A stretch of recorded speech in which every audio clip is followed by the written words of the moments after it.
Hello, everybody. Welcome to another daily dose of gaming news and all that good stuff. And as always, I also publish on Rumble and on Patreon for extra support. Any kind of updates and the such, usually I go about on Twitter X. And I do apologize, missing out basically 1 week.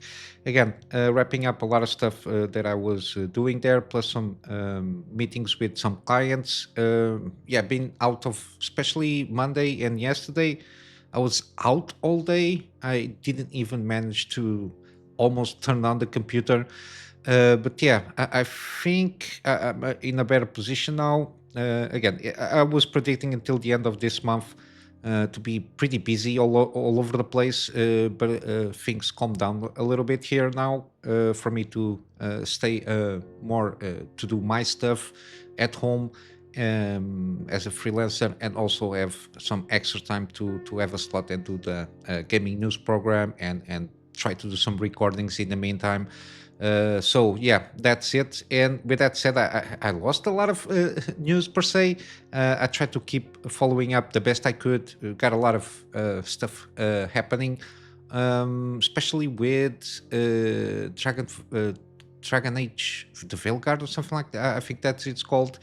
But yeah, let's go to the news.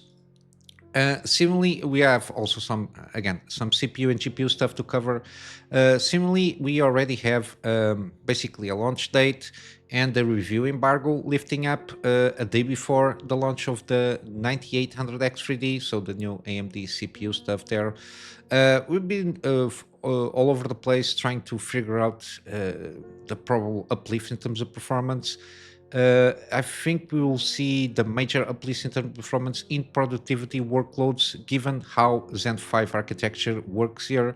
Um, it, um, I think it's the IPC stuff, so instructions per cycle are ramped up a little bit more than what we can say in terms of usual uplifts in terms of performance. The gaming performance, given that they don't take advantage of the same kind of workloads that productivity, we didn't see a lot of uplifts in performance from Zen 4 to Zen 5. We had the case of the 9700X, then plus all the shenanigans with the Windows updates and all the internal updates from Giza stuff, lifting up some restrictions in terms of TDPs and all that stuff. Again, we don't see a huge uplift comparatively between Zen 4 and Zen 5 in terms of gaming.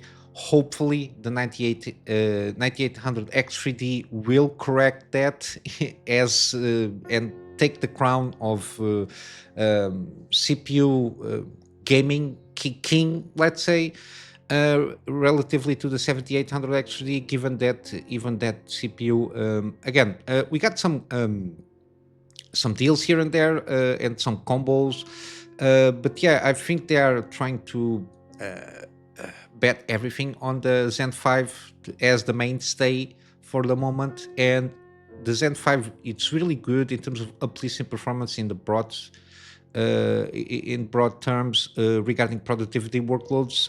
We got in some cases, some uplifts in terms of gaming, but I don't think it justifies the uplift in price at this moment in time. So I think people, if they really need to buy something, again, it all depends of the aims that you have for gaming, what kind of resolution do you want to play, and what your frame rate target is, and of course that budget.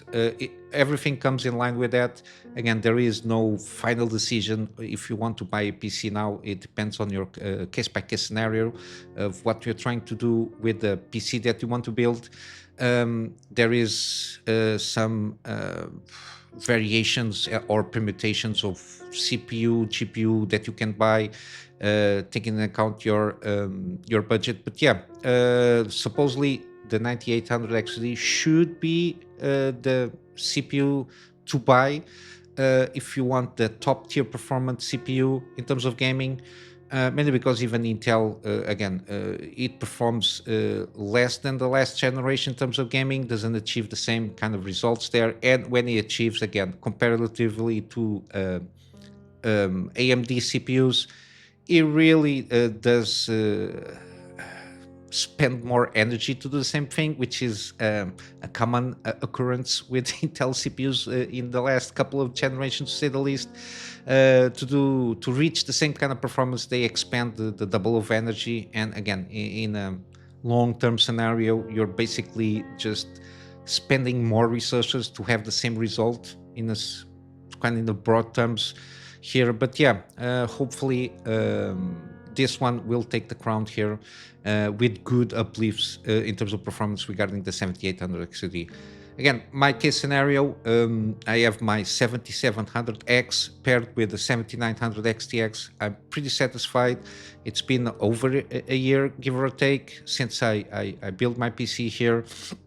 I'm pretty satisfied with the results so far. All the games that I want to play, I can achieve 4K 60 with ultra settings or very high settings or around about there. I might sometimes have to do some tweaks depending on the game and the game engine, if it favors more or less the Radeon GPUs. But yeah, other than that, I'm pretty satisfied in my personal case. And for your personal case, again, it depends a lot of what you're trying to achieve with your PC that you want to build or upgrade, and always take into account that the budget limitations there. And continue with the AMD, we got more news regarding RDNA 4 and the launch. Supposedly we got a quarter three of this year earnings call, and even the CEO Lisa Su, or Dr. Lisa Su, confirms that early next year we will have the launch of the RDNA 4 GPUs. And she made a point of sticking out what is going to be the highlights of this generation here, which is uplift in terms of ray tracing performance, at least comparatively to RDNA 3, and adding new AI capabilities. Again, this comes in line after the PS5 Pro announcement and the fact that how, in terms of especially in terms of upscaling technology, how it tries to leverage AI in that, the same way that DLSS and the Intel One, and it was demonstrated to be what now it's being referred the PISR AI upscaling technology from the PS5. At the time when they showed this, I covered this because I was interested in see what they were trying to do there with the PS5 Pro in terms of upscaling technology, because again, we wouldn't and never see any kind of huge amounts in terms of leaps in performance, because then might as well call it PlayStation 6 or something like that. But yeah, I think what they're trying to reach here, and the fact that it's similarly, you can have the performance frame rates from the performance settings on games with PlayStation, and have the quality mode there at the same time. At least I think that's the objective of this PlayStation 5 Pro, trying to combine the two modes in one, so have the higher frame rate and the higher quality altogether in PlayStation 5.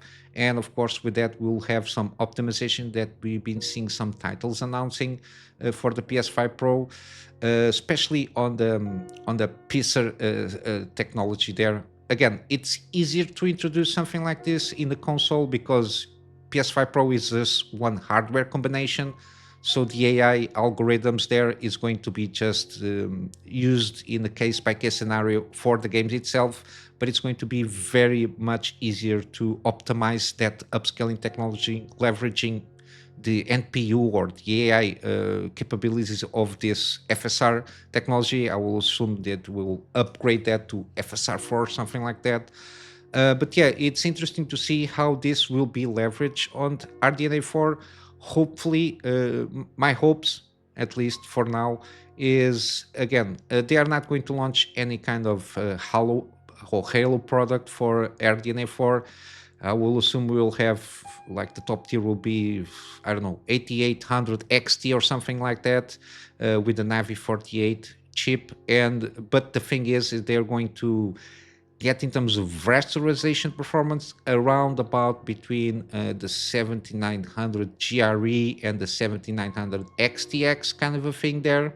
But the fact that it's going to be have a huge boost in terms of how it performs with ray tracing and leveraging this AI upscaling I will assume it will be called FSR4, something like that. That's my assumption there, so it can distinguish itself from the other FSR stuff that it's motion vector of some. I think it's through motion vectoring, and this will have the AI upscaling. I don't know.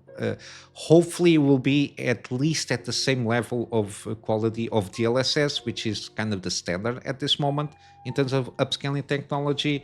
And that will be, I think if they manage to do so, I think they might have a good chance of getting around and having more market share from NVIDIA, given that the preview that we've been having from the prices and performance from the 5000 series of NVIDIA, if AMD managed to get around having this kind of performance around 4080-ish, RTX 4080 kind of performance, or around about there, for around between the assumption, at least from the leaks and rumors, around between $500 to $600.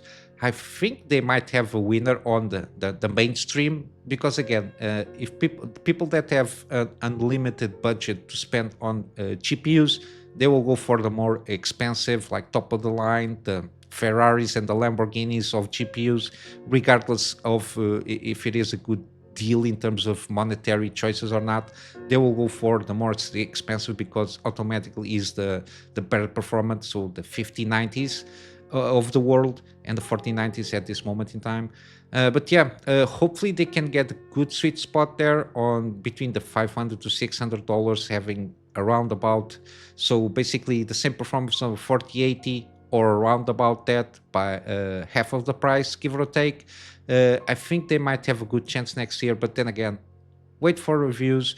We have to have all the definite specs and performance in terms of how it plays on games to make a financial decision when or if you're going to buy any of these GPUs. But again, seems promising, but keep your expectations low. Don't overhype yourself with this kind of news, because you're just falling into the trap of getting bummed out with this new hardware. Then we got here some news. Finally, there was a decision regarding Firewalk Studios. They're going to shut down Firewalk Studios and another studio, if not mistaken. And this news comes directly from Herman Holst, which had Firewalk Studios and Concord as their. He was the one that basically ramped up and hyped up this game as a multimedia IP. Supposedly it's going to be the Star Wars IP for PlayStation, and failed spectacularly in that sense. But yeah, from him, the CEO of Sony has addressed the closure in an internal email that was. I think this internal email was leaked, from what I understand. But yeah, at the time I said that when they canceled the game, I said they only had like two possible outcomes afterwards, which is just basically shut down the studio and bury everything in a pile of dirt, or trying to relaunch this as a free-to-play game. Even though, again, depending on what you're trying to do here, but again, I think they just want to forget about this ever existing. That's the decision that was made there. And with that announcement there, they also announced Neocoin closure. This studio had a different name. They were acquired by PlayStation. They changed the name after the founder of that studio, of this studio, went out again, and now they are closing there. Basically, they were kind of dedicated mobile. They were working on a mobile action game that's not going forward there. Again, it's one of those that they need to start cleaning house. As I said, we've been seeing a lot of more layoffs and studio closures until at least until the end of the year. We'll be seeing more. Again, they really need to keep their bonuses up, and for that they need to cut expenses so they can trick the numbers and go for higher profitability to a certain extent by cutting expenses, so they can reach their targets as a CEO and get their sweet annual bonuses there in their wallets. But yeah, it's going to continue to see this kind of situations in all over the industry, not only PlayStation Studios or PlayStation International Entertainment or something like that. I don't know how it calls, but yeah. Now we watch the rise and burn of Firewalk Studios Concord game there, the wannabe Star Wars for PlayStation there. Another failed stunt from Sony. Then we got some interesting things here. We got First Berserker, we got the opening cinematic. Again, it's like a minute or so. It's kind of more like a tease of what things to come. Interesting. I'm really interested in this game. All the previews and all the videos that I've been watching with this and the opinions regarding this game, this seems to be a good kind of Souls-like games. Pretty snappy combat so far. It's made on the Unreal Engine, but the art style is kind of similar to cel-shaded kind of technology there. Art style, sorry. I'm very interested to see how this will develop in terms of the final review, but all the preview seems pretty promising, and it's seems to be in line, kind of the level of quality, at least like Lies of P. Supposedly, I think it's going to be a pretty good game, hopefully. But yeah, as always, don't forget to wait for reviews, and again, take some feedback from them in consideration. And also we got another announcement from a studio here, Stasis Studio. The Brotherhood announces narrative survival horror game, which it's called Animal Use Control. Interesting teaser.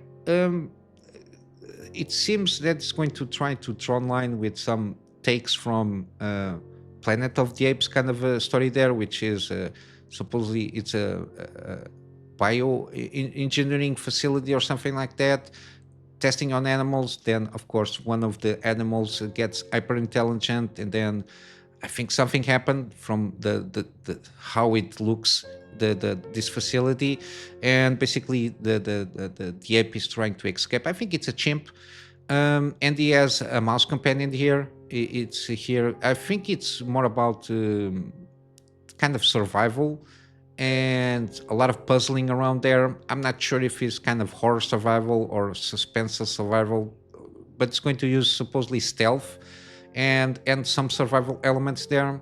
We got the gravitational manipulation tool here. Again, I will assume we have some stuff happening while you play the game, but seems very interesting, the take on things, kind of Planet of the Apes, kind of this last reboot on the franchise of Caesar and trying to escape and get around and discover a little bit more what happened on the background on that facility there. But yeah, very interesting.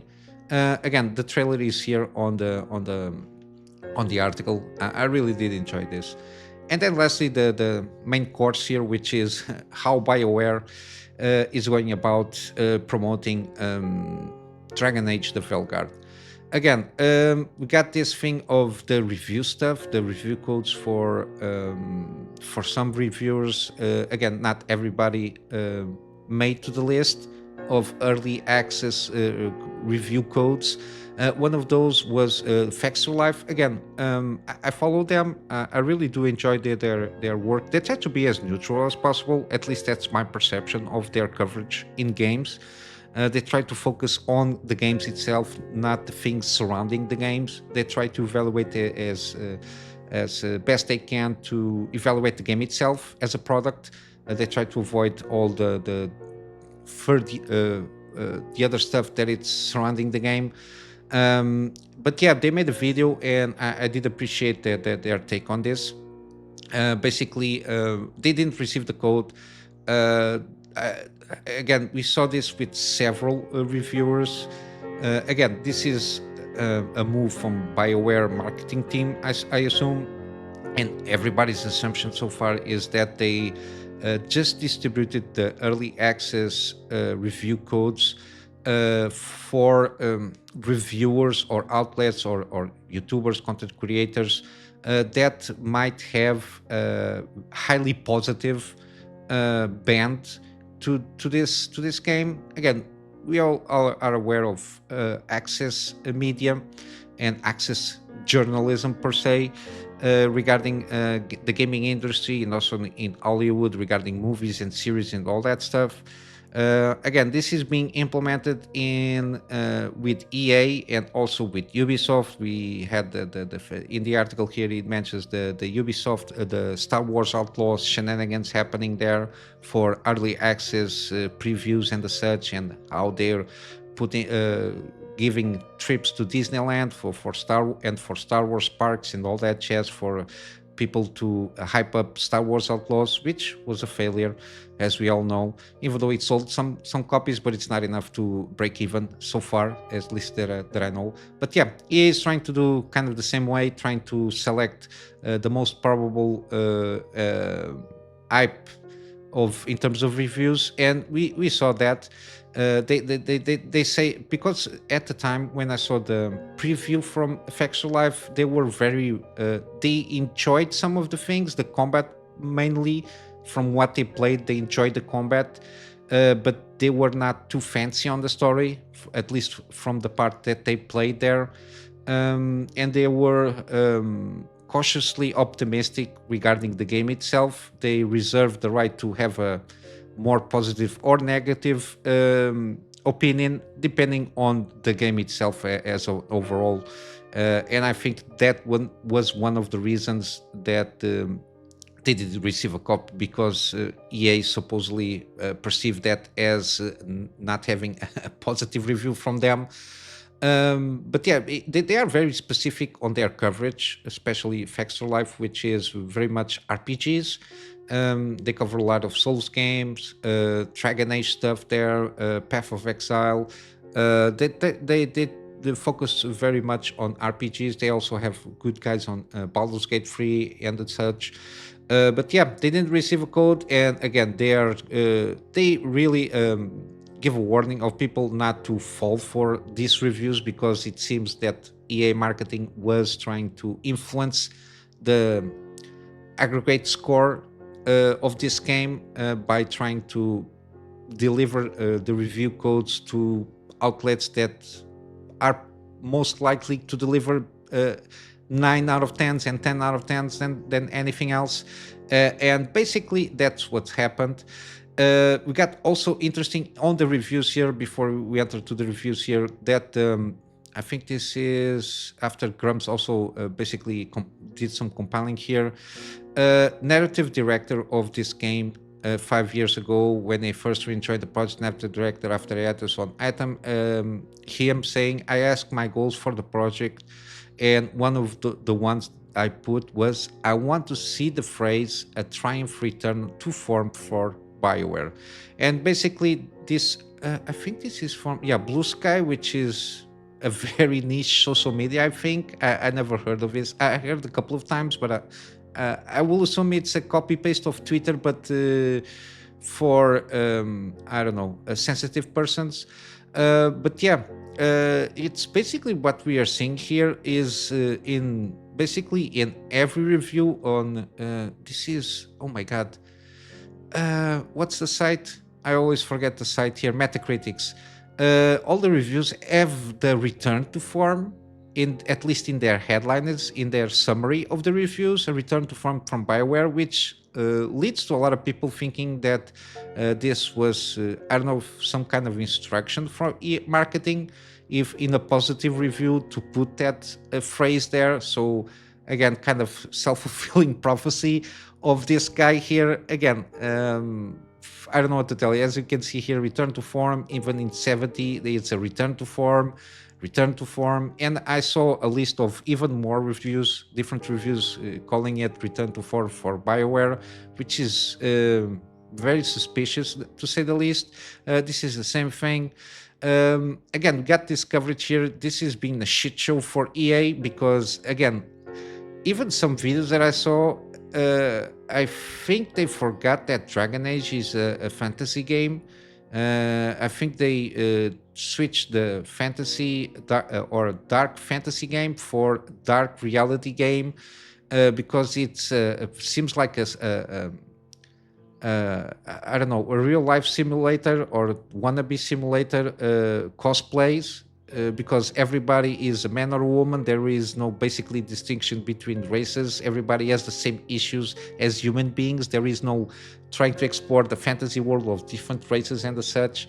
Again, it's a shit show of a game from what it seems, even though, again, everybody loves because it's very bold and brave and all that jazz of insanely mental people. And I don't know what to tell you. It seems that this one is going to be another going to bury BioWare this time. They got, I think, the last game. I'm not sure.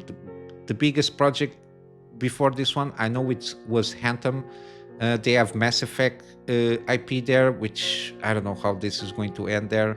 But they have the Dragon Age IP. This is, I think, is going to bury them.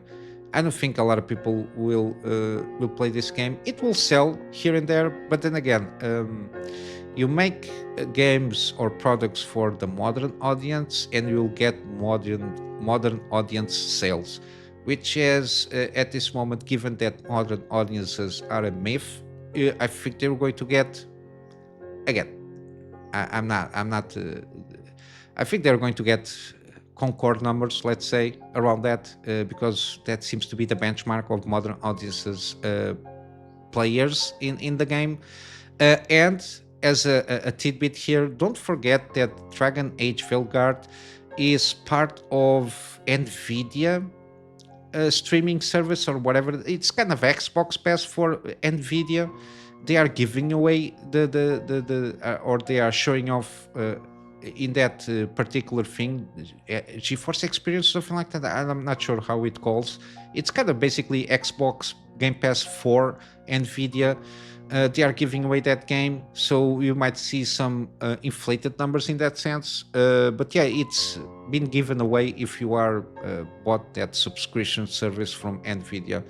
That was something that I didn't see too. I saw some coverage, but I didn't see people making that much remark there. And this here is going back to the kind of same tactics or similar tactics used by Ubisoft for Star Wars Outlaws, which is putting the people traveling to Disney and build star lightsabers and such. But yeah, basically is something that they are being blatant about regarding game releases, going about and trying to be selective.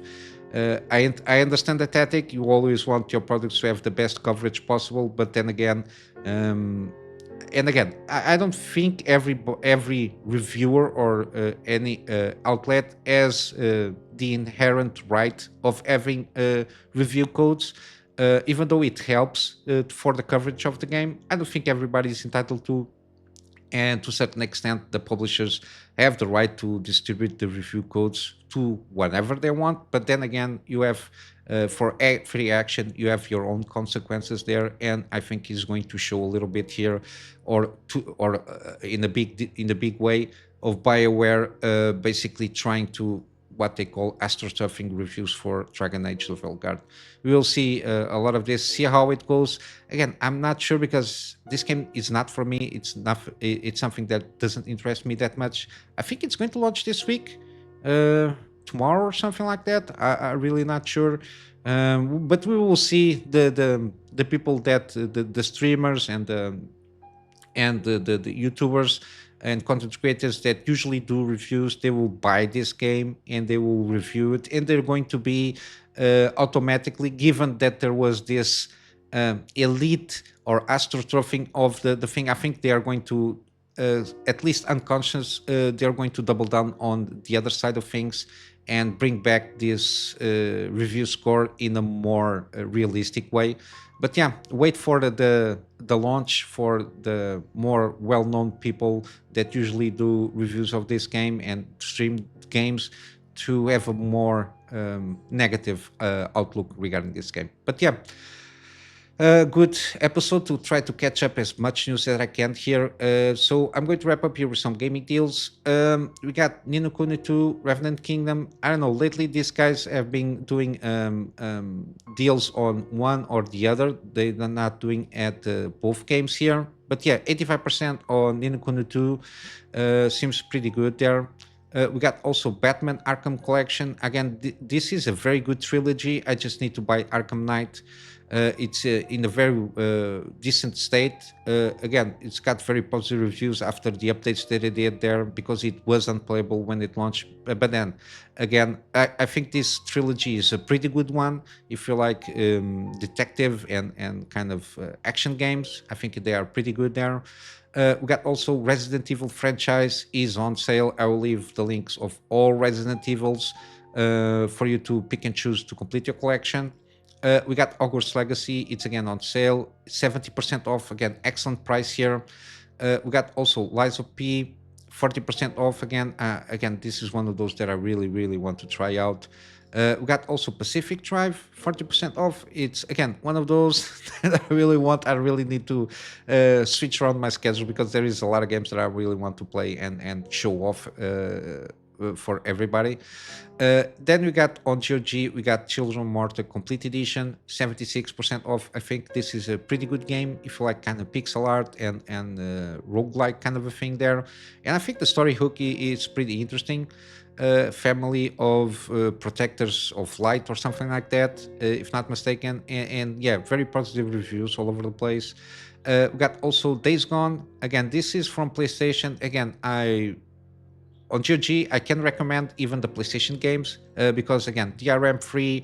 There is no no activation on online connections required to play. So you download the file, we install, you can play it to your heart's content without any kind of shenanigans. Even though this is not going to happen with PlayStation games, because I think all the new releases, even single player games, they want to have that connection to PSN account, and plus you will have every time you start the game. I will assume you have to ping the server there.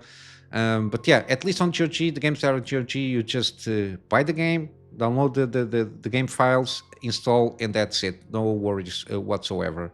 Then you got also Deadlight Director's Cut. Again, this is a very small game, an indie game. I really did enjoy at least for the price, I really did enjoy the experience of the game provides. I did a gaming series on this one.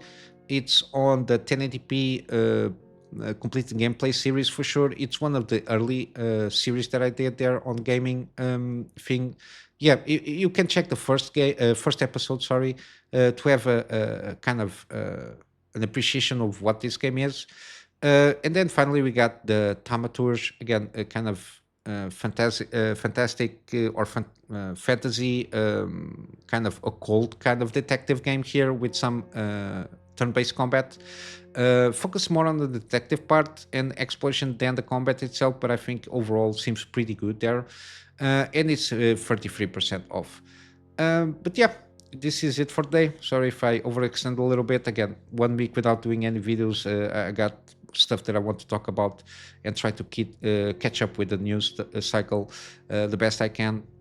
But yeah, I'm going to wrap up here with a plug on my Patreon for extra support. The extra support is for me to see if I can get a better storage solution so I can have backups of stuff that I do for my clients, and of course some extra space for the videos that I do for the channel. And with all that said, hope you have a wonderful day. Now we'll see you in the next one. So until then, I'm Master out.